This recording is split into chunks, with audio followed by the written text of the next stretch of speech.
नमस्कार साथियों, स्वागत है आप सभी का।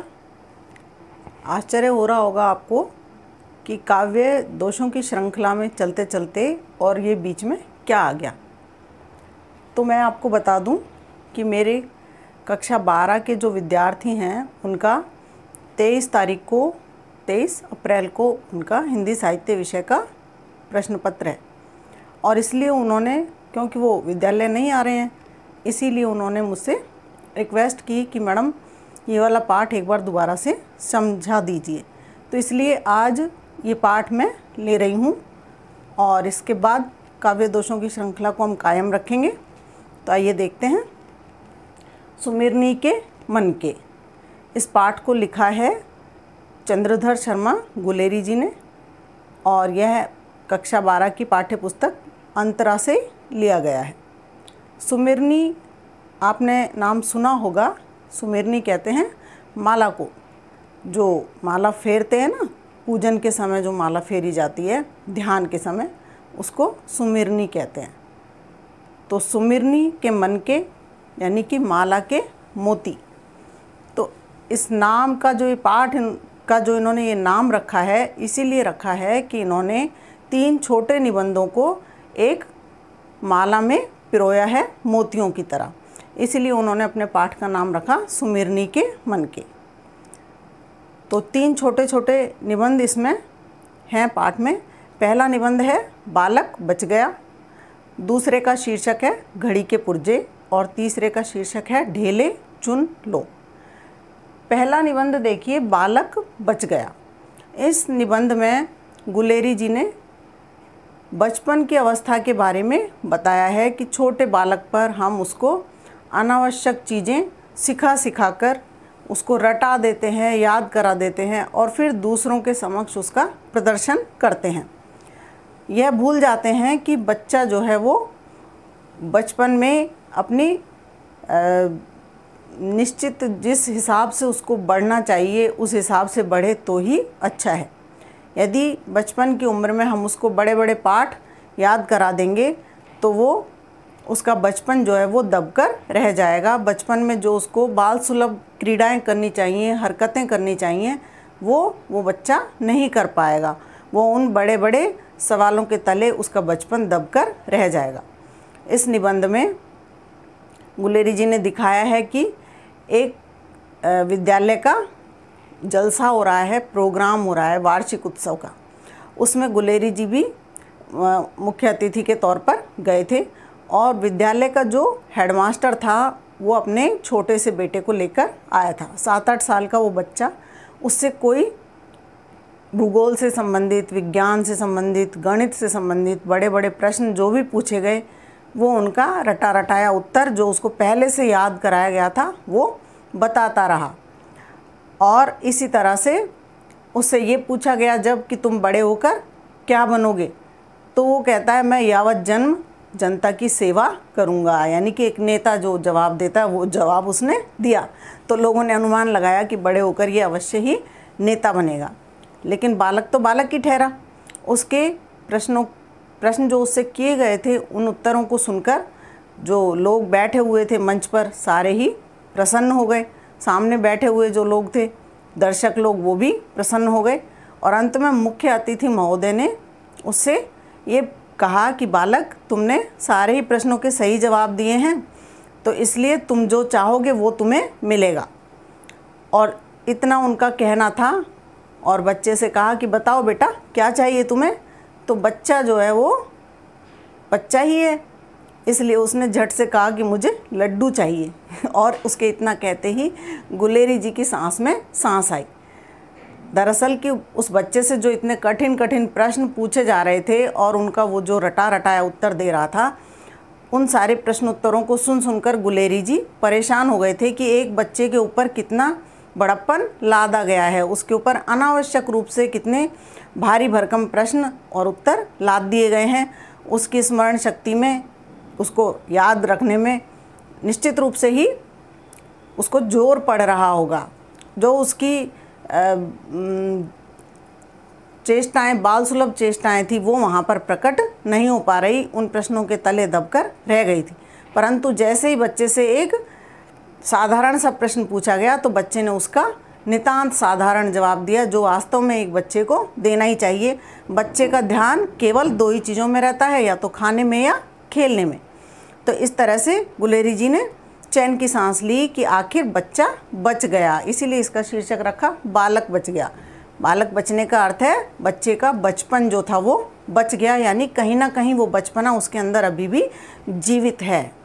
तो इस तरह से इससे हमें यह समझ आता है कि हमको बच्चों के ऊपर अनावश्यक रूप से जानकारियाँ, ज्ञान विज्ञान की बातें, चीज़ें नहीं लादनी चाहिए। उसकी जो उम्र है उसके हिसाब से ही उसको बढ़ने देना चाहिए। वो प्राकृतिक रूप से बढ़े, प्राकृतिक रूप से चीज़ों को ग्रहण करे, तो यह उसके मानसिक स्वास्थ्य के लिए, शारीरिक स्वास्थ्य के लिए अच्छा होगा और वो एक आम बच्चे की तरह साधारण तौर पर अपना शारीरिक और मानसिक विकास कर पाएगा। इसी तरह से बच्चों दूसरा जो छोटा सा निबंध है जिसका शीर्षक है घड़ी के पुर्जे, इसमें गुलेरी जी ने बताया है धर्माचार्यों के बारे में। धर्माचार्य अर्थात जो धर्म के विषय में उपदेश देते हैं, धर्म के आचार्य, उसका अपन विच्छेद करें धर्माचार्य का तो होगा धर्म के आचार्य, यानी जिन्होंने धर्म के बारे में बहुत कुछ ज्ञान हासिल कर रखा है, वही धर्मोपदेश देते हैं जिनको धर्म के बारे में ज्ञान होता है, जानकारियाँ होती हैं, जिन्होंने अध्ययन किया हुआ होता है धर्म से संबंधित पुस्तकों का। हम यहाँ विशेष धर्म की बात नहीं कर रहे, हर धर्म का यही है, चाहे वो हिंदू धर्म हो, चाहे इस्लाम हो, चाहे जैन हो, चाहे बौद्ध हो, चाहे सिख धर्म हो। आम आदमी या साधारण व्यक्ति जो है अपने धर्म की मोटी मोटी किताबों का गहन अध्ययन नहीं कर पाता, वो धर्माचार्यों के ऊपर आश्रित हो जाता है। जहाँ भी धर्म की कोई सभाएं होती हैं, धर्म उपदेशक जो उपदेश देते हैं उनको सुनने के लिए सभी लोग वहाँ पर चले जाते हैं, परंतु वो धर्मोपदेशक जो होते हैं वो धर्म की बारीक बातें जो होती हैं वो साधारण लोगों को या आम लोगों को नहीं बताते, वो अपने तक ही सीमित रखते हैं। ऐसा इसलिए करते हैं कि यदि सभी बातें सबको पता लग जाएंगी तो उनको कौन पूछेगा। इस बात को समझाने के लिए गुलेरी जी ने यहाँ पर उदाहरण दिया घड़ी के पुर्जों का, कि घड़ी वही जिसमें हम समय देखते हैं, तो घड़ी को हर कोई देखना जानता है, उसमें 3 सुइयाँ होती हैं। घड़ी के पुर्जे शीर्षक रखने के लिए एक ख़ास वजह है कि इस निबंध में उन्होंने बताया है धर्म और धर्माचार्यों के बारे में।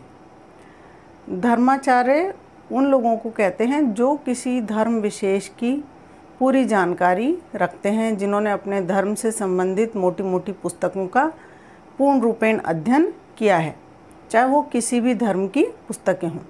तो वो धर्माचार्य जब साधारण लोगों को धर्म के विषय में बताते हैं, धर्मोपदेश देते हैं, तब वो धर्म से संबंधित सारी बातें लोगों को नहीं बताते।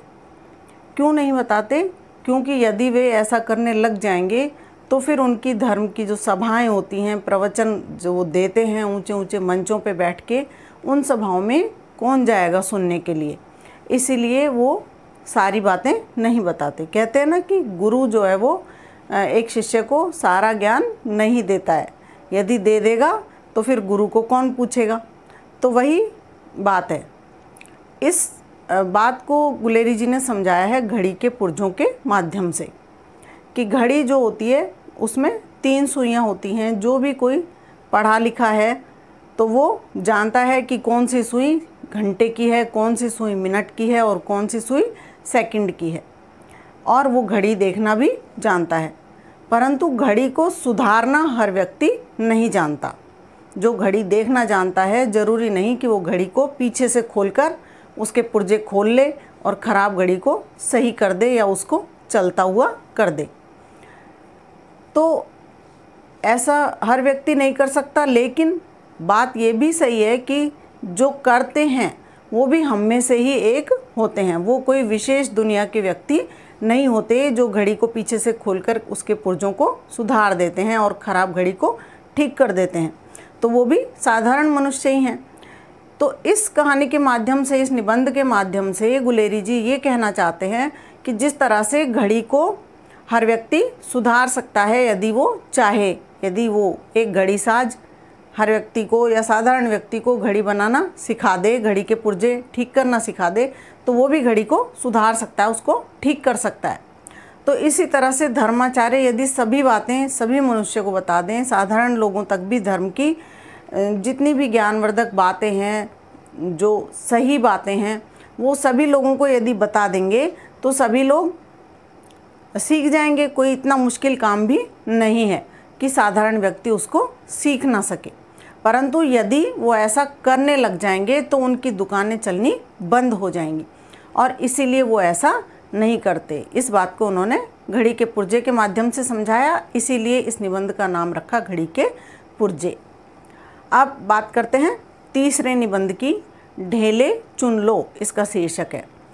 इस निबंध में गुलेरी जी ने प्राचीन समय में जो परंपराएं चलती थी उन परंपराओं का जिक्र किया है और ये समझाना चाहा है कि उस अंधविश्वास को हमें आज छोड़ देना चाहिए। आज भी बहुत सारी ऐसी परंपराएं हैं जिनका निर्वहन हम करते ही चले जा रहे हैं, जबकि वो नहीं होनी चाहिए। जब हम समझते हैं कि ये परंपरा गलत है तो उस परंपरा को छोड़ देना चाहिए। इस नाटक में इस निबंध में उन्होंने सबसे पहले जिक्र किया है शेक्सपियर के नाटक का, और भारतेंदु हरिश्चंद्र के एक नाटक का भी उन्होंने जिक्र किया है। उस नाटक में यह परंपरा दिखाई गई है कि लड़की जब विवाह के योग्य हो जाती थी तो लड़का खुद, जिसको भी उस लड़की से विवाह करने की इच्छा होती थी, वो स्वयं मिट्टी के ढेले लेकर उसके घर जाता था और उन ढेलों को लड़की के सामने रख देता था। उन ढेलों में से लड़की जिस भी ढेले को चुनती, उस ढेले का एक अर्थ होता था, और वो जिस ढेले को चुनती उसका अर्थ उस लड़के को पता होता था।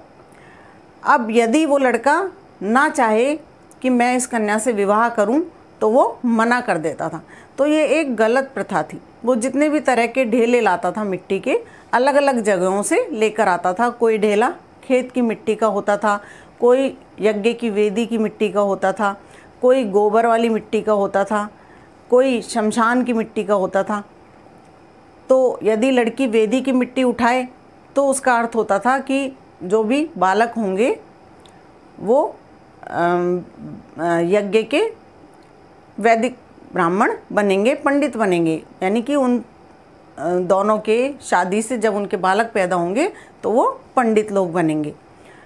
इसी तरह से कोई यदि गौशाला की मिट्टी उठाती थी लड़की, तो उसका अर्थ वो लड़का समझ जाता था कि जो बच्चा होगा उसके पास गोधन की या पशुओं की कोई कमी नहीं होगी। इसी तरह से कोई खेत की मिट्टी वाला ढेला उठा लेती थी लड़की, तो उसका अर्थ होता था कि बच्चा जो है वो कृषक होगा। लेकिन जो लड़की शमशान वाली मिट्टी का ढेला उठाती थी, उससे उस कन्या से कोई लड़का विवाह करना नहीं चाहता था, क्योंकि ऐसी मान्यता थी कि जो लड़की शमशान की मिट्टी उठाएगी वो जहाँ भी शादी होकर जाएगी उस घर को शमशान बना देगी। शमशान में शांति, नीरवता और उदासी ऐसा माहौल रहता है, तो ऐसा कोई भी नहीं चाहता था कि हमारे घर का माहौल ऐसा बने। तो यह एक गलत धारणा थी, गलत परंपरा थी, गलत मान्यता थी। ऐसा नहीं होता। यदि मिट्टी के ढेले उठाकर ही आगे की जीवन का पता लग जाता तो फिर सब अच्छा ही चुनते अपने लिए और सबका जीवन वास्तव में अच्छा ही हो जाता। ऐसी और भी कई सारी गलत परंपराएं थी। तो यही हमें गुलेरी जी समझाना चाहते हैं कि ऐसी गलत परंपराओं को छोड़ देना चाहिए। और राजपूतों में परंपरा थी कि बहुत सारे वर लोग आकर बैठ जाते थे, राजे महाराजे, कहीं कहीं के राजकुमार, और कन्या उनमें से अपना एक वर चुनती थी। तो यह भी एक बहुत अच्छी परंपरा नहीं थी। कई बार कन्या का पिता ऐसी शर्त रख देता था कि उस शर्त को कोई लड़का पूरी ही नहीं कर पाता था, कोई राजकुमार, और फिर वो कन्या को कुंवारा ही रह जाना पड़ता था। तो इस तरह की परंपराएं सही नहीं हैं और उनको छोड़ देना चाहिए, ऐसा गुलेरी जी हमको समझाना चाह रहे हैं। तो बच्चों, मैं समझ सकती हूँ कि आपको ये पाठ अच्छे से समझ में आया होगा, और यदि फिर भी कोई शंका है तो आप YouTube कमेंट सेक्शन में जाकर वहाँ क्वेश्चन अपने लिखकर प्रश्न पूछ सकते हैं। मैं अवश्य ही आपकी शंकाओं का समाधान करूंगी। और अगले वीडियो में हम अपनी काव्य दोष की जो चर्चा हमारी चल रही थी उसको सुचारू रखेंगे। तब तक के लिए धन्यवाद, नमस्कार, गुड इवनिंग, थैंक यू।